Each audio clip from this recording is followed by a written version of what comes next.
Yep, I'm wearing sunglasses inside. There's an old joke that my friend told me one day when I was wearing sunglasses. Not even inside, we were just in the shade, so I didn't really need to be wearing them. She said, there are only two kinds of people who wear sunglasses inside. Blind people and jerks. She used another word for jerks, but the sentiment was still the same.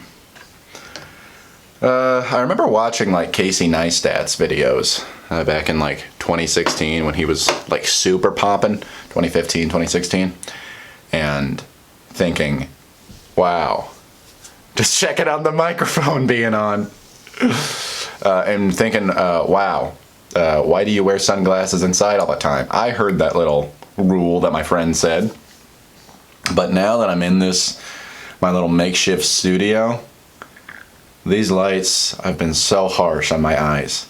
And in fact, I might even turn the display around so I can't see it, because you might have noticed in these videos, maybe now that I pointed it out, I've been staring at the screen. You can still see me. I'm kind of doing this back and forth, but I'd rather just be a little bit direct forward.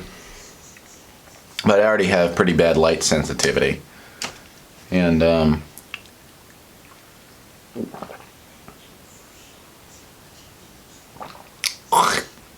drinking my tea and I got the string in my mouth.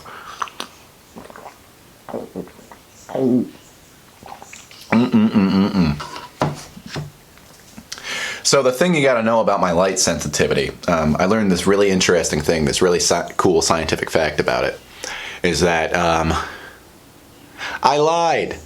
I don't actually know any scientific facts about light sensitivity. I don't know any scientific facts, period. That's not entirely true, but I am scientifically inept. I am bad at science. I am bad at every single kind of science. I have never been good in a single science class that I've been in. I passed pretty much every science class I've ever had. Yeah, no, I've passed every single science class I've ever had, but at most a B in any of them. And sometimes that's because the teacher was really generous with their grading. No, that's not true. That's not true. Geology in college. Maybe I'll talk about that in a little bit. Geology in college, I believe I got an A- in. But that's because the curve, you know, they call it rocks for jocks. The curve was, you know, I got a 70-something%, and that was good enough to get an A-. I got a 60-some% on the final, and I still got an A- in that class. Very, very generous grader. Thank you, Mr. I can't remember your name, and I feel bad. I think it was Nelson. Nelson. Yeah. Mr. Nelson. But yeah, I have a really rough relationship with science. Things I have a rough relationship with, if you've watched these past 3 videos. Number 1, my face. Number 2, the prospect of a happy future. And 3, science. So how did it get like this? I don't know. I remember as a little kid really liking science. Yeah, a concept before I ever took a science class. Because there really wasn't any really hard science classes that I had to take as a kid growing up. But I loved I'd watch TV shows that had mad scientists, a classic image of them mixing their elixirs, and what was his name? Mr. Osborn in the Spider-Man movie gets turned into the Green Goblin. I was like, that's cool science. That's science that makes me have superpowers and creates, artificial life forms. It's super cool. And I specifically remember the very first science class. It was in 1st grade. And Miss Denning, that was my 1st grade teacher, it was time for science. I was like super excited. What are we going to do? What are we going to do? All that she did was hand us a whole bunch of objects and have us write down as many observations about them as possible. And she's like, this is what a scientist does. A scientist observes and he records his observations. I'm like, that's not what they do. They do cool stuff. They mix mystery goo with other kind of mystery goo, and they make octopi that have razor sharp teeth and wings and go around and kill people. Haven't you ever watched any show on Saturday morning? You're talking about boring science. This is maybe what Miss Denning, middle-aged to elderly lady, who really should have retired a while ago because she's clearly not enjoying her job as a first grade teacher. That might be her kind of science. But that's not science as a universal. Okay, so maybe these are like the baby steps, but maybe we'll build up to doing that. I can safely say, no. Not a single science class I ever had did we mix cool elixirs and make monsters or turn ourselves into green goblins. Never happened. False advertising. Erase science completely from the curriculum because it's crap. But yeah, so I had a pretty early on disappointment with science, but at least that was easy. Like, at least that was something that I could do, even if I was massively disappointed by it. Whew. Yeah, then, I actually, one science class that I really enjoyed, when I was in third grade, we had these special interest classes where I was considered a tag student at my elementary school, right? It was a school that didn't get a whole lot of funding, public school. It wasn't even in really a bad part of town. No, it really wasn't. But it just, for whatever reason, it was not the most academically prosperous, is how I'll put it. So I was a pretty good student, and a pretty good there meant I was a tag student, a talented and gifted. And so during part of the day, when my other classmates were doing the standard curriculum, I got to go to this like special elective where I got to, and we got to choose which one we wanted to. They were all science-based, and I chose marine biology. It was really, really fun. And we weren't given a real grade on it, if I recall. We pretty much just went there and watched some cool videos of underwater and, I don't know, talked a little bit about marine biology, like the biology of specific creatures that live underwater.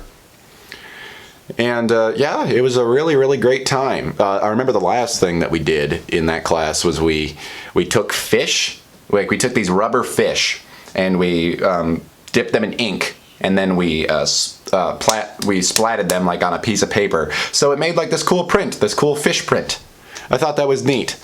And then also, oh yeah, the real reason why my sister didn't take it, she said it looked super fun, but she didn't want to do this. We dissected a squid. We each dissected a little squid.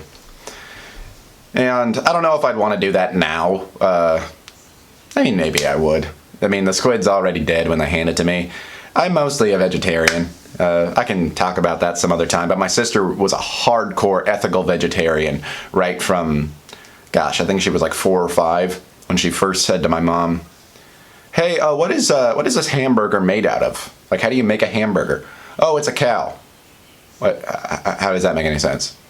And my mom had to somehow gracefully explain to her, like, they kill the cow, they take its meat, and then they put it before you. My sister's like, "I have been eating a dead cow this whole time." She loved cows, and that was really a kicker for her. And her classic quote, the most classic thing my sister ever said, "And I bet chicken is a chicken, isn't it?" I thought that was pretty funny. When I heard about it years later, not at the time. At the time, I was probably 2 years old. So, didn't have any capacity to find anything funny except my dad getting punched in the face. My dad getting punched in the face is still pretty funny as an adult, though.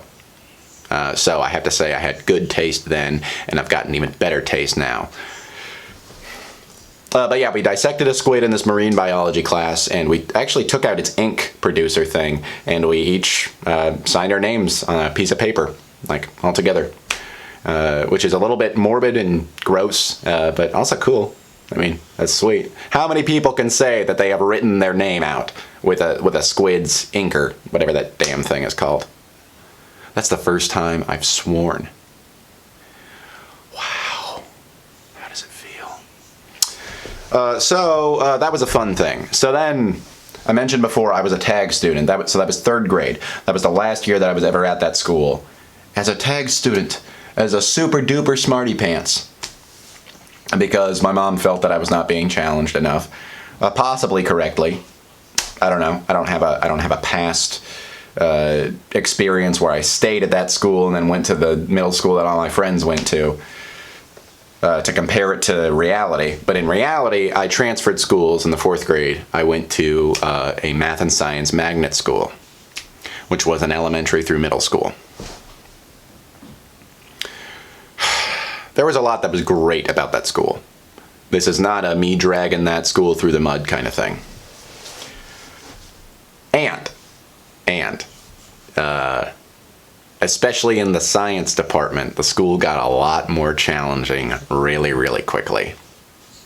Although that is really so it was a math and science magnet school. So in the math department, I think that I'm pretty darn good at very basic math computation. I have a brain that's kind of like a basic calculator. I can do equations. You throw them at me and I'll be like, okay, hold on a second. It'll take me a little bit. I'm not like gonna do a TED talk or anything. I'm not that impressive, but I'm pretty darn solid with my arithmetic. And it's all because I went to this math and science magnet school. So it really, it challenged me super hard. I didn't do very well at math at first, but I realized I just needed to apply myself more. I rose to the challenge, and because of that, I'm way better at math than I ever would have been at the other school, or the other middle school that I would have gone to. Science.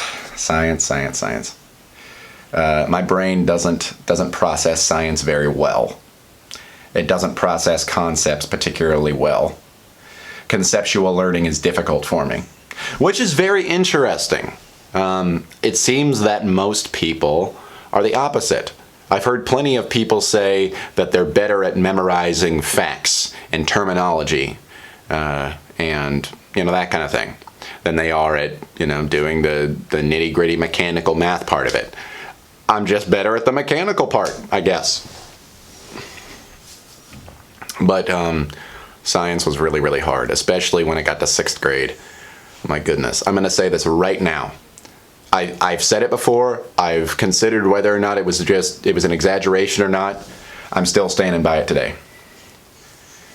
My 6th grade science class, which was earth science, it was as hard as any science class that I ever had to take throughout high school, throughout college. Some classes were about on par with it, right? I took some high school science classes that were about equally as difficult, but I never ever had a class that was harder than that. Same with 7th and 8th, 6th, 7th, 8th grade science classes. There was 7th grade, it was physics, 8th grade, it was biology. All 3 of those classes. Equally difficult, equally just super high standard. And I'm saying that, mind you, I am saying that as a person who was not a science major in college. I didn't study any kind of science in great depth. I did it all as just like prereqs or the basic baccalaureate. Don't know what it's called. Can't remember. If I were going into, if I were graduating with like a chemistry degree or something like that, or engineering, I would have had to take much harder science classes eventually. But just like, doesn't that speak to something that like a person, an 18, 19, 20 or so year old is expected to be able to know a certain amount and be able to process a certain amount at a very basic level of science? That was just the general expectation for me at 11. And listen, kids in my class were really good at science. By and large, they were. There were some kids that were, it was weird. It tended to be the kids that failed in the science class were also failing their other classes. Because even though it was math and science, were the primary focuses, we also had, language arts and social studies. Those were our 4 standard classes.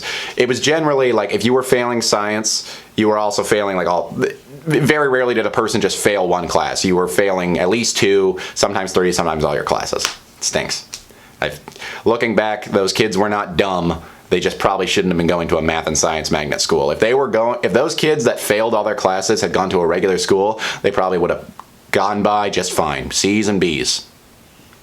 I was kind of an anomaly. That I was bad at science. Like really bad. Like, I couldn't maintain any knowledge from it. And I'm still trying to figure out to this day why that is. Because I'm a smart person. I have kind of a mechanical mind about some things. I can memorize facts too. Okay, not amazingly well, but I can do it okay.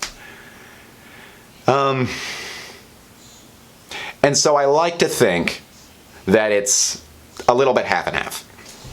That I've been bad at science classes that I've taken because, one, because I am just, we all got our different kinds of intellect and science is not in my wheelhouse. A lot of other things are, science is not. The other reason, I hate doing this. I want to do my best in this video not to demonize people. I just want to talk about what people did and what was my response to it, how it affected me, right? Doing my best not to demonize. The other reason why I'm bad at science is because my science teachers made me feel really bad.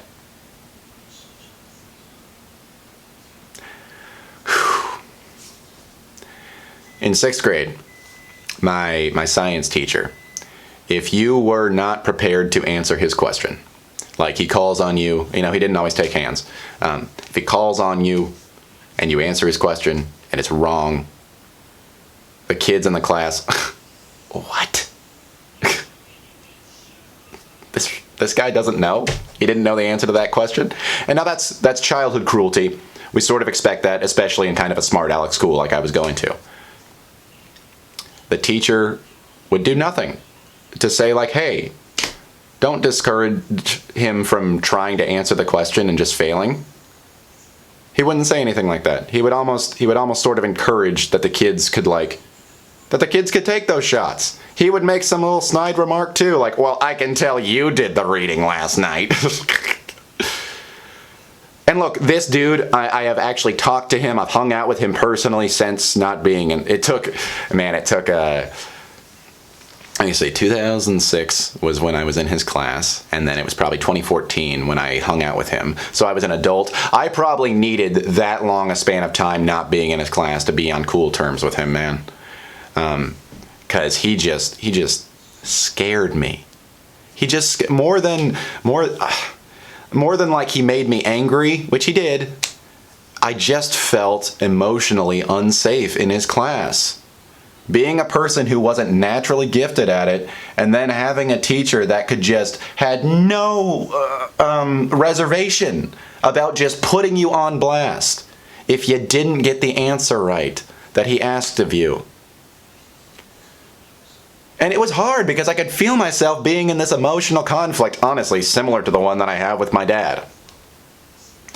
Where I'm like, you have some really awesome qualities, Mr. So-and-so, Mr. 6th grade science teacher.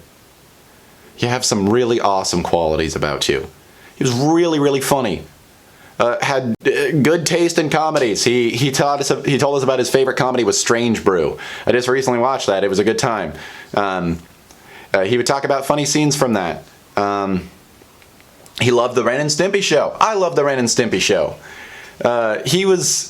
He even let some fun slide every once in a while. Like before class, kids would be coming in. We had a few minutes before class started. He would let me and my best friend do little raps. We did the Lazy Sunday from SNL. We did the Tea Party rap, which has kind of been forgotten unfairly. Look up the Tea Party rap. It's a Smirnoff commercial with these preppy dudes rapping about their tea. So inappropriate that we were doing a Smirnoff commercial in class, but he let us do that, and that's awesome. Really, my criticisms of him were just him as a teacher. And, yeah, cool dude, but just freaked me out and made my little 11-year-old self just feel really unsafe, especially because, here's the thing also, so everybody has personal issues, and it's not the teacher's job to cater to those, right? It's not the teacher's job to make sure that you are that you are emotionally sound. It's awesome if they do, but they don't have to. And you get the grade that you get. You get the grade that you earn. That year was so hard on me because so earlier, 6 months before I started his class, earlier, like 5th grade, my family got evicted from our home. And we were pretty much homeless for a while. We had friends that were kind enough to put us up, but like we were living in a basement. We were sleeping all on one bed. All of us, just like on the floor. It wasn't really it was a room in the basement that she kind of hollowed out a little bit, still had her little tchotchkes all over the place. Wonderful woman. Wonderful family. So nice of them to do that. And it was a bit of a bonding experience for my family and me, but you can imagine that's a scary time. That's a freaky time to suddenly be homeless for a little while when you've never been that way before. And then coming into 6th grade, I was already set up for like not feeling spectacular. And then on top of that, in the middle of 6th grade, my grandma gets surgery on her legs. And again, I'm scientifically inept. I still don't know to this day exactly what the finer details are. A lot of complications in the surgery. She almost died. She was in the hospital for, I think, 2 months in the middle of the year. And then we had moved into a house. We had moved into a house finally after being homeless for a while. And then my grandma has surgery, almost dies, pulls through miraculously, but she can't take care of herself after that surgery. So my whole family needs to move again. After I'm like so happy that we're finally settled, I have my own room and everything, live right next to one of my best friends at the time, and then we have to move again. And we have to live with my grandparents, and it was a little bit of a toxic household. And so it was just a hard year. It was just a hard year. So I was naturally not going to be at my peak performance of being a student. And I'm already not great at science, and I just simply don't have a teacher that's encouraging me to learn the material any better, other than the fear that I'm gonna get called out in front of the class. The fear that like he's gonna scold me. The fear that I don't know, the students are gonna view me as beneath them, which we all did because it was a higher learning school. We really did view those people as beneath us, including me sometimes. I would look at kids like in my math class who were not answering questions correctly, and I'd be like, what's wrong with them? But at least in those math classes generally, because we had a rockin' math teacher after that first year. That same guy who taught science also taught math. I didn't do well in math that year either, but that was, again, it was more emotional, circumstantial stuff, and also me just not applying myself, not being ready for this level of difficulty. But yeah, I mean, we would still kind of naturally berate each other if other people weren't doing well in the class. We didn't feel like they were pulling their weight. But with some kinder teachers that we ended up getting, it didn't feel unsafe. In every area except for science. So after 6th grade science, the same woman taught 7th grade and 8th grade science.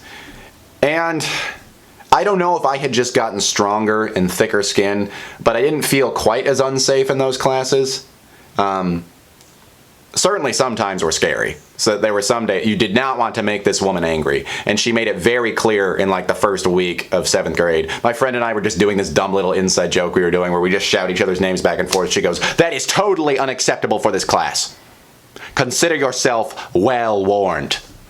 And it's not like we said a racial slur or something. It's not like we were getting all physical and rowdy with one another. We were literally just calling our names back and forth pretty loudly during like a passing out assignments time.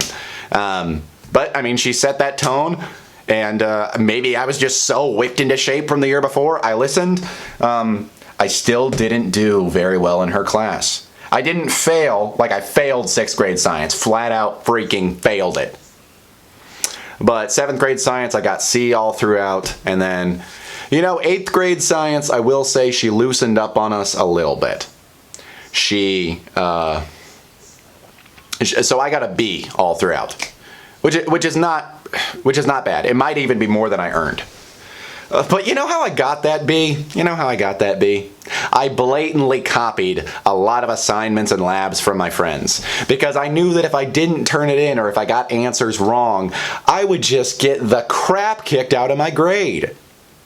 If I didn't copy off of them, I might have had C's or D's. And again. By the end of my time at that middle school, if you had given me a comprehensive test on everything I learned in science, just really put me on the spot, really held me to it, I would have failed miserably that test.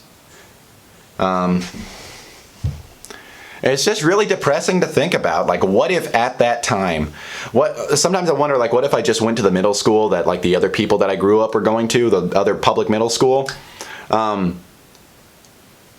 you know, that kind of taught down a little bit to people that were, like, normally smart at science, which is probably what I was. Maybe could teach down to people who were a little bit below average, like I probably am. Would I have had a better science experience throughout, you know, all throughout the rest of my time? You know, I'll go over, you know, my sort of high school and college science experience as well.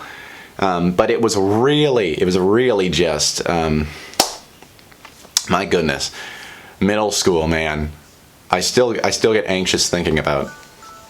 Oh, would you look at that? Oh, it is time for me to post another Instagram thing. I still got a few minutes, so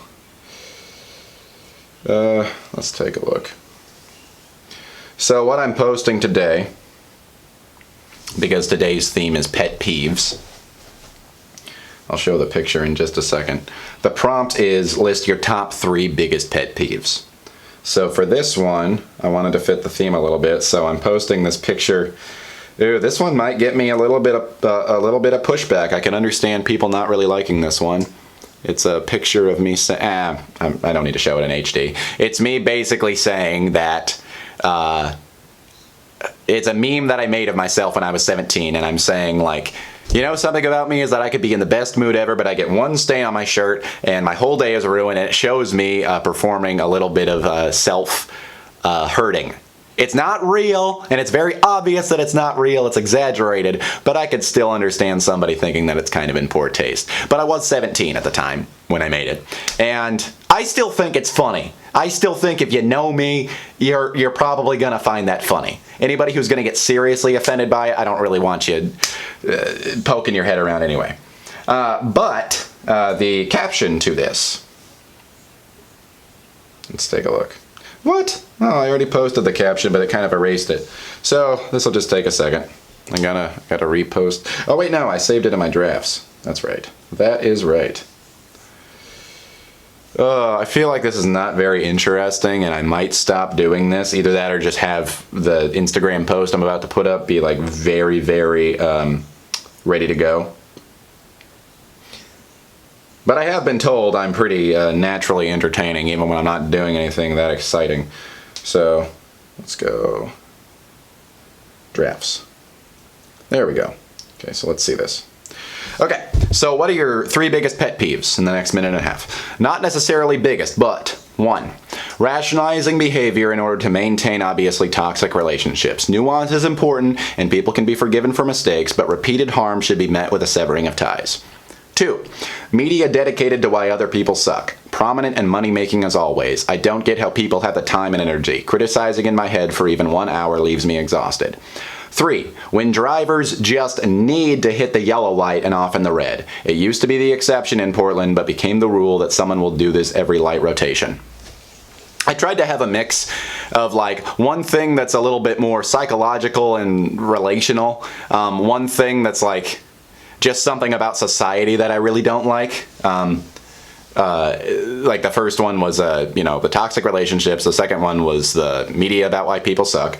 And then the third one, I wanted to just say something that's a little bit petty that kind of gets my blood boiling and maybe not for a great reason. Like, I shouldn't care that much if a person's running a yellow light and maybe the red, especially because most of the time it doesn't affect me. But it's more the principle, like, that's a rule that we're all following, or most of us are following. But you, sir, you just think you're above the rules. I feel like Walter from Big Lebowski pulling out his gun, being like, am I the only one that gives a poop about the rules? I don't know why I'm trying not to swear. I swear in my everyday vernacular. I just kind of feel like this is sort of a world apart from that. But you know what? I'll say one right. No, I won't. We have graduated from middle school. I'm thanking the Lord that I'll never have to take another high level, that brutal of a science class ever. I guess I'm not really thanking the Lord because I can't tell the future. But anyway, we are in high school. Because my middle school really prepared us well. I mean, it's a math and science magnet for a reason.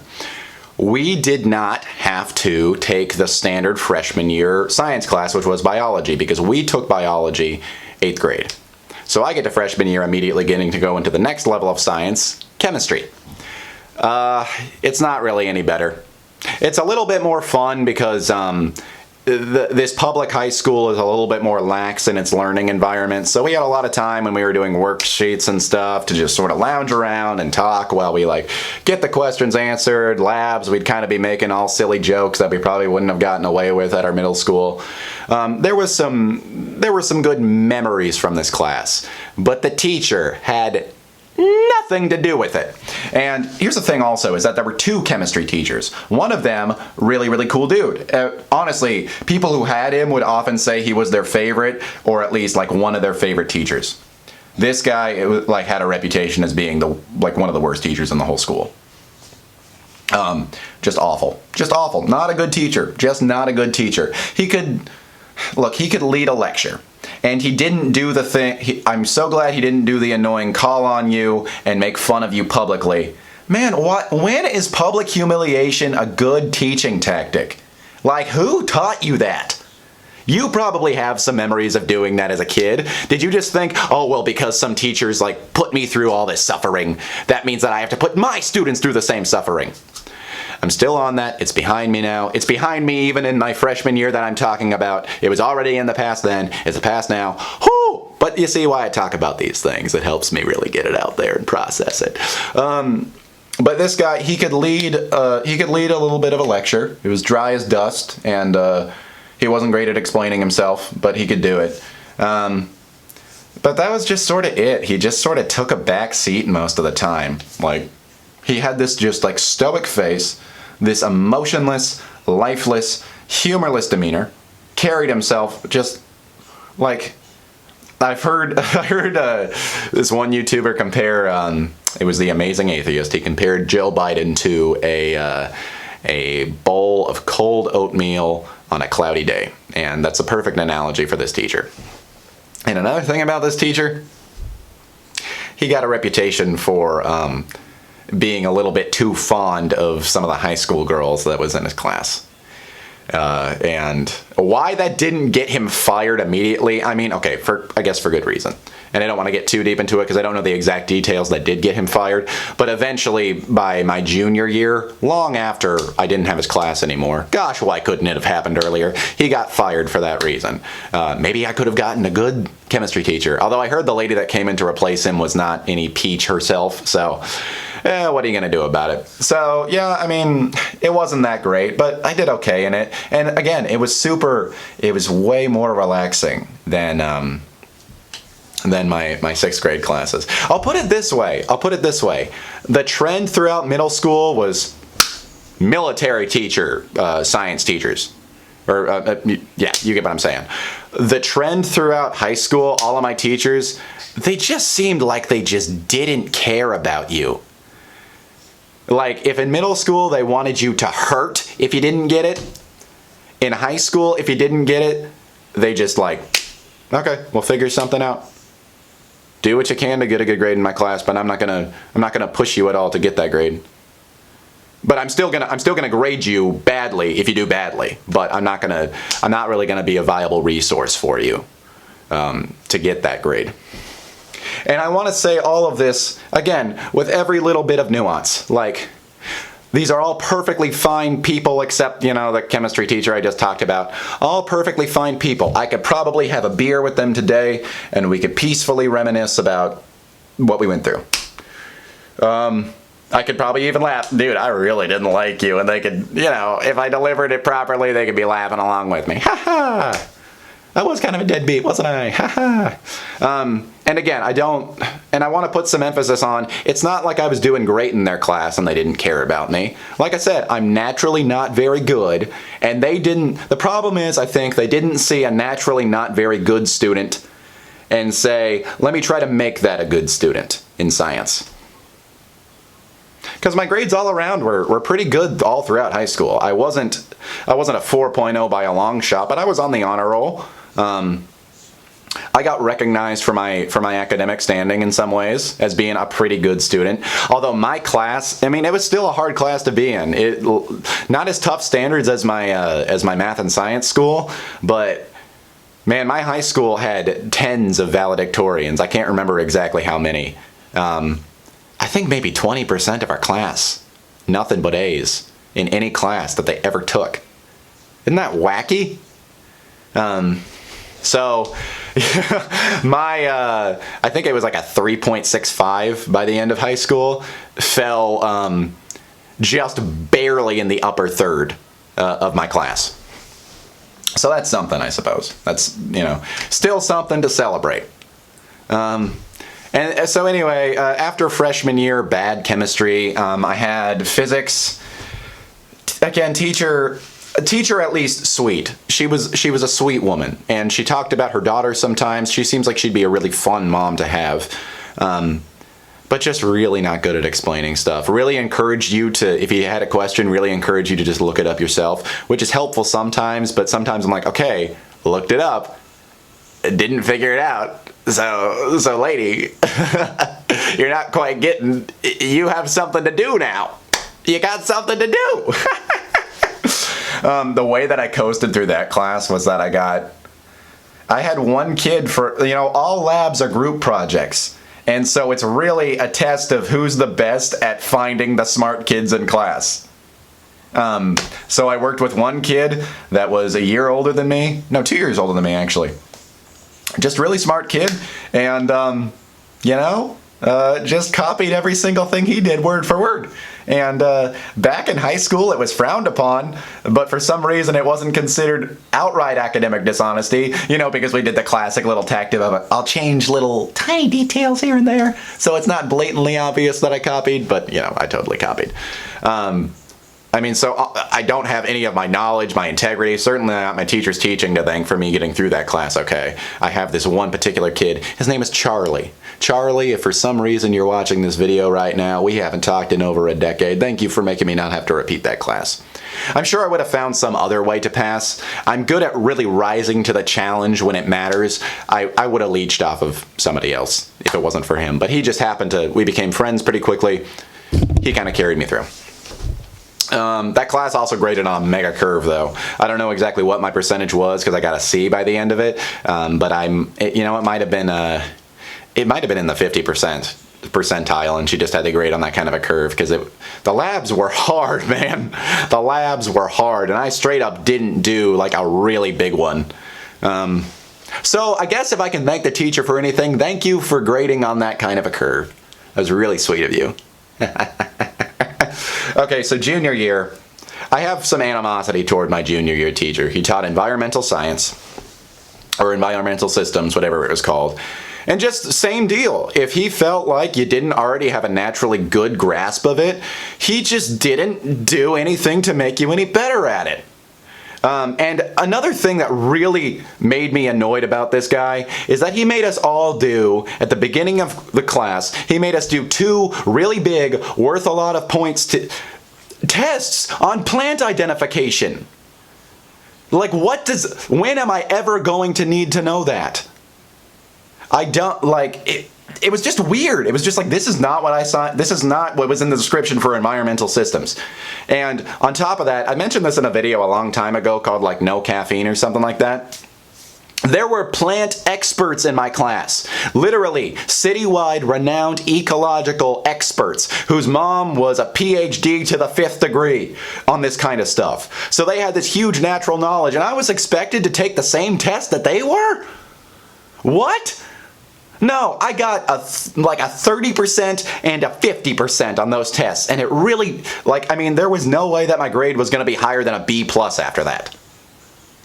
Because of some plant, I just can't get over that. That's really annoying. So anyway, kind of the same thing I did sophomore year. I found one kid that kind of knew his stuff, and we'd kind of work together, copy off of him a lot. He really carried me through a lot of that year.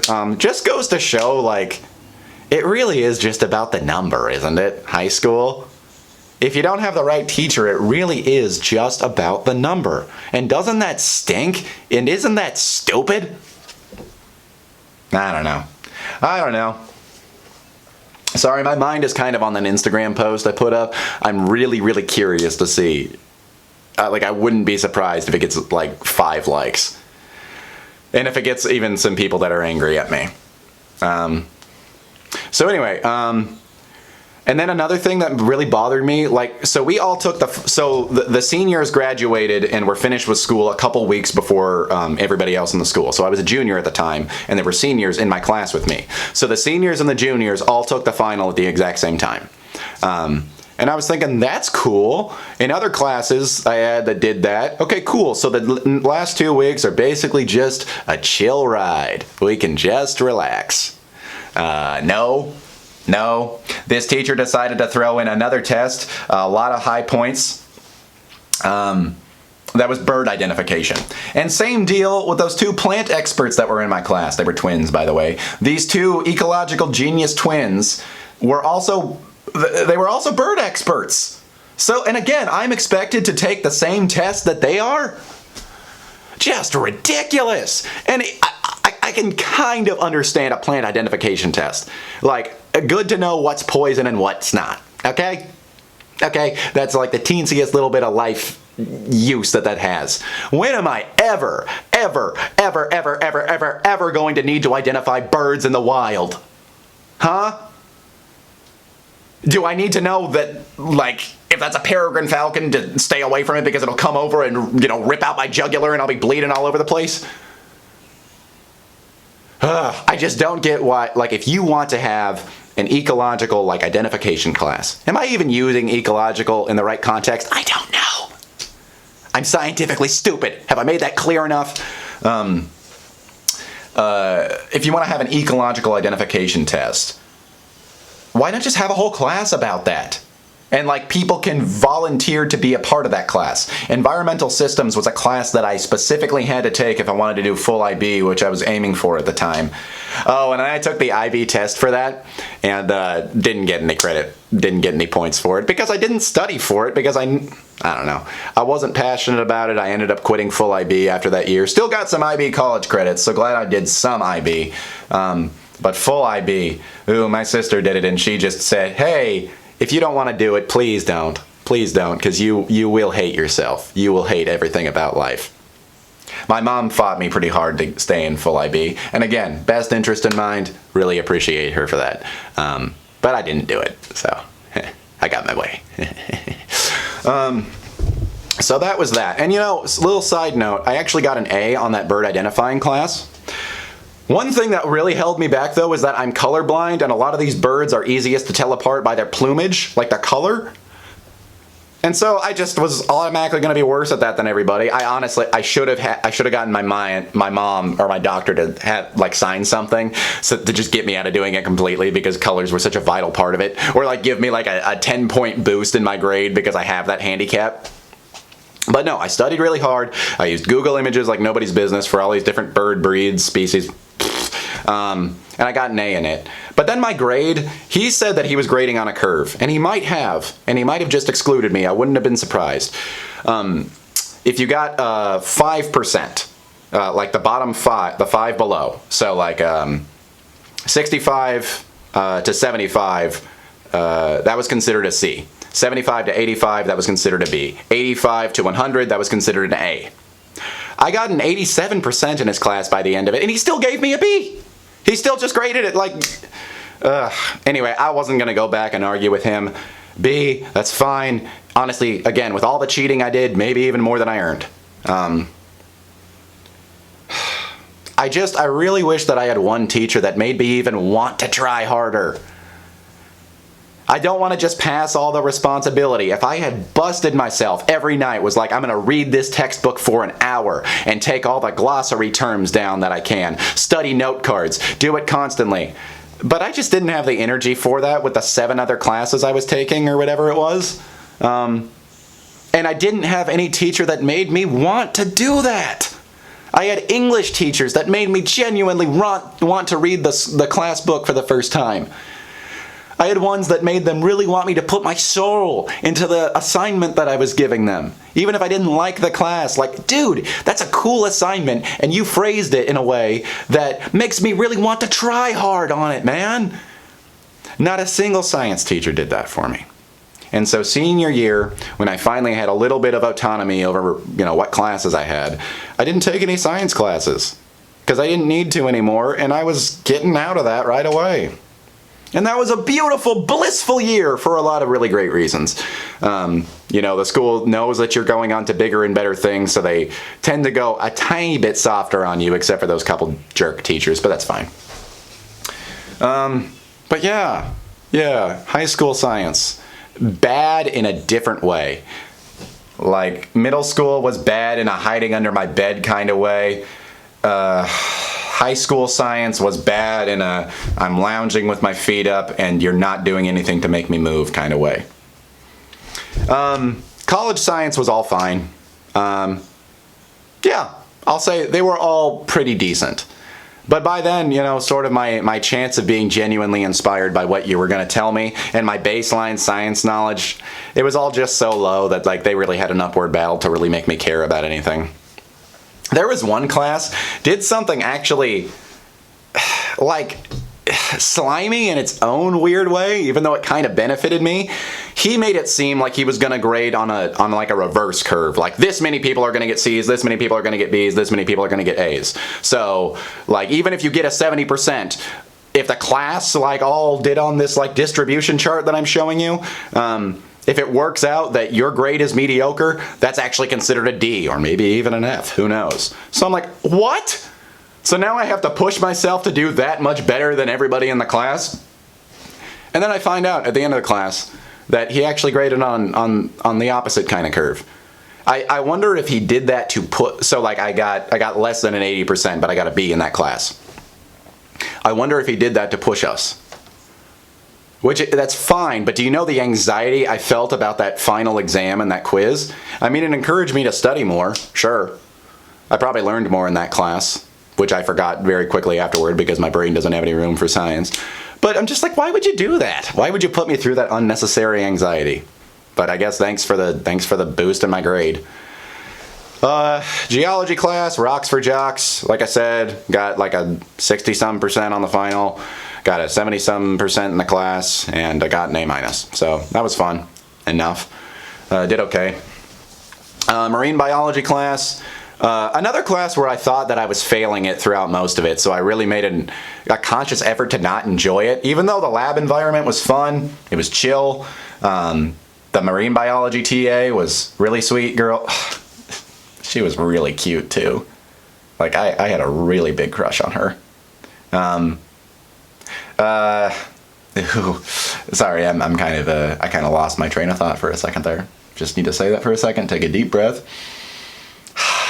Aaron, thank you for being genuinely a good TA as well, but thank you also for being cute. So marine biology was fine, but I thought that I was not going to do very well in it, and then I ended up with a B. And part of that class included a field trip.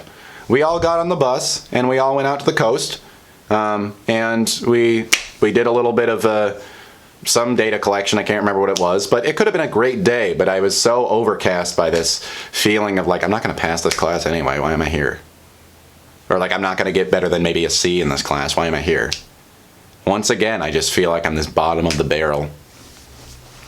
But then I was actually an okay student in that class, and I wish that I had known that the entire time. Trying to even think what else. Okay, so then my last lab science class was like Forestry 101, or whatever the number was. Beginner's Forestry. And it was mostly had forestry majors in it. Again, like every lab was a field trip. It was actually pretty fun. I was never really seriously worried that I was going to fail that class. And I think I went on, I did like the pass-fail thing where like I could get a 70% and it would mean the same thing as if I got over 100% in the class. Hey, Fuzz? Ah, there's a mailman. He's going to keep barking. Let me go stop him real quick. I only got 10 minutes left. Hey, Fuzz, buddy? Hey, Fuzz? Fuzz? He's barking at the door and I don't know why. Probably the mailman. Mailman. Classic. I'm saying All right, you might have not only heard my dog, but also my mom for a second there. So forestry class was fun, although I felt really bad. Attendance wasn't taken, but there were in the lectures, but there was a quiz given at the beginning of every lecture, and so that was pretty much what you had to go there for, right? Was just to take the quiz. I would never stay for any of the lectures, and on Friday I would get there, take the quiz, and then go back home. That was not very nice of me. I should have made that teacher feel more respected because she ran a fun class, like a genuinely fun class. But no, did all my learning just like from the online notes from the textbook. And she graded on a pretty generous curve too, I think. I ended up actually getting like well over a C. I think I got like a B plus maybe. And so I kind of wish that I hadn't set it to pass fail because then that, you know, it didn't help my GPA at all. Overall, graduated college with a, I think like a 3.2, 3.3. So all in all, I was a decent student. And that's what I like about college. I mean, obviously you're paying so much money to go to college, it makes sense that like publicly funded stuff can't be as, can't be like this, but like, it just felt like I could take the classes that I actually wanted to. And when you were taking something because it was just like back core, I think that's what it's called, back core. Like if you were clearly just taking this science class for the back core, the teacher understood that. They understood this is not a high ranking like major in this subject class. You're a person that is just doing this because it's just, you know, one of those little check boxes that you have to do, which is already kind of stupid. I'm happy for the diversity of experience though, you know, in college. Maybe I do, but I can't afford to want it to have been any differently. Like I can't afford to be angry at reality like that. Because it all worked out how it did.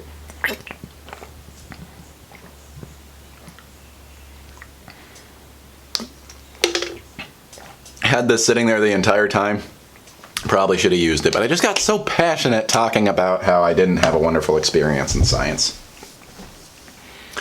But I just always feel the need to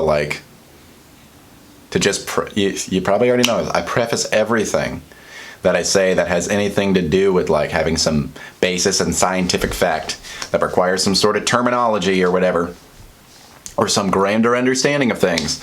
I feel the need to always say, well, I'm bad at science, so... And I wish that wasn't so a part of my identity. And I guess it doesn't have to be. And so the onus is on me now. You know, the teachers in the past taught how they taught, they did what they did, it had whatever effect it did on me. But now, starting today, I don't have to be bad at science.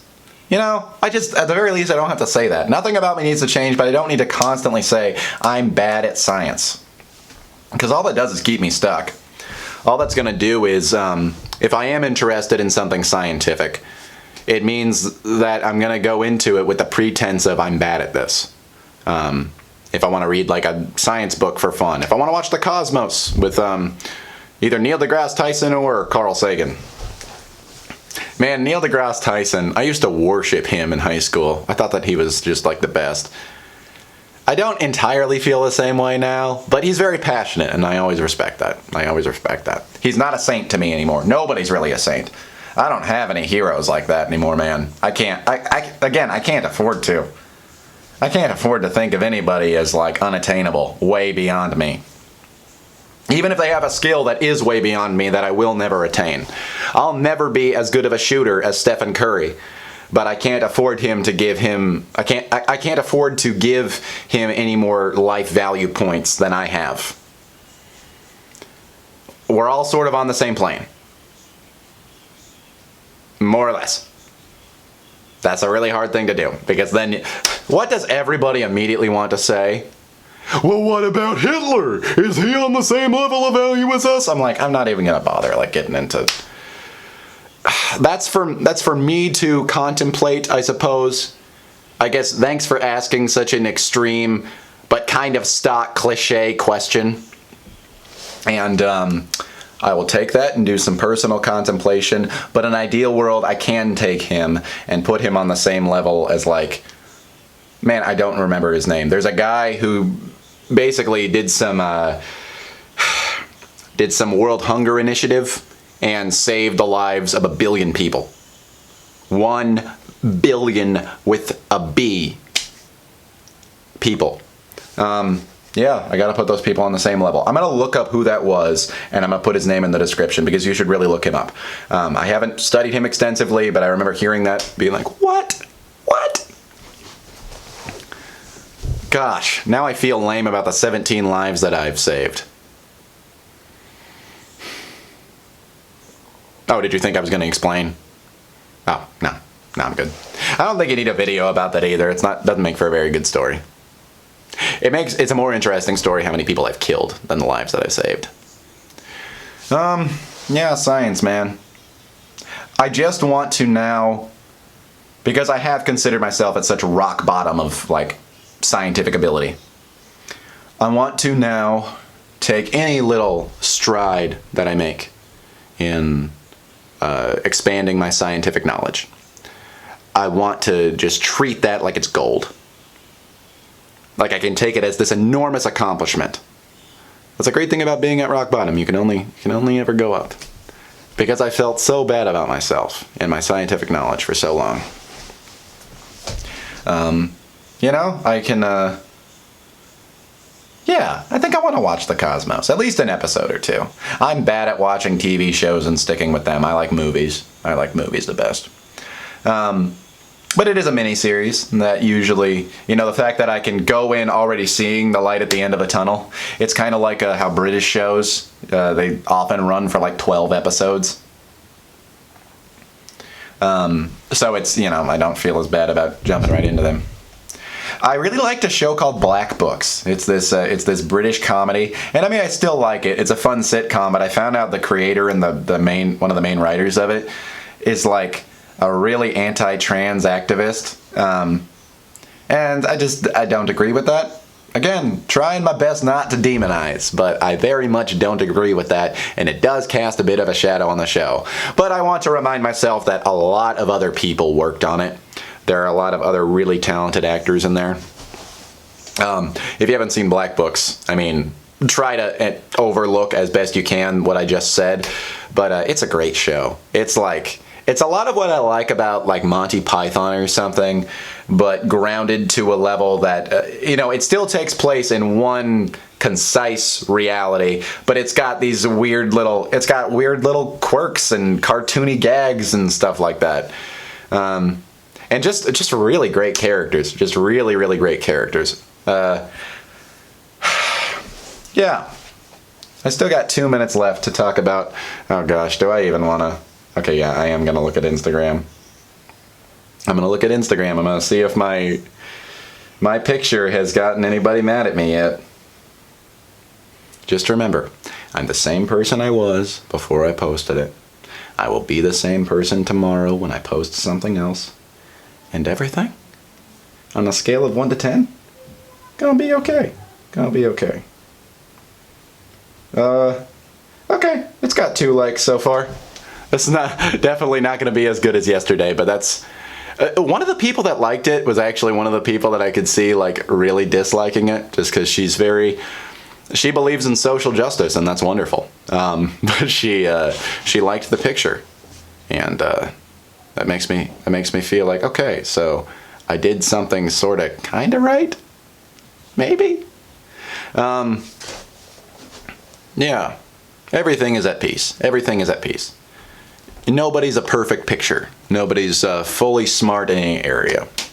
I remember having a brilliant math teacher who was really bad at writing.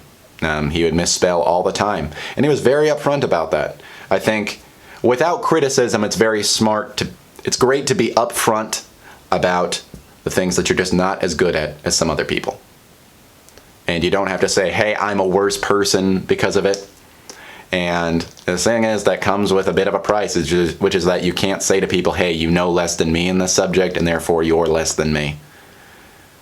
Classic what I was talking about with my face. Any sort of judgment that you make on somebody else, remind yourself, it can hurt you in some ways too.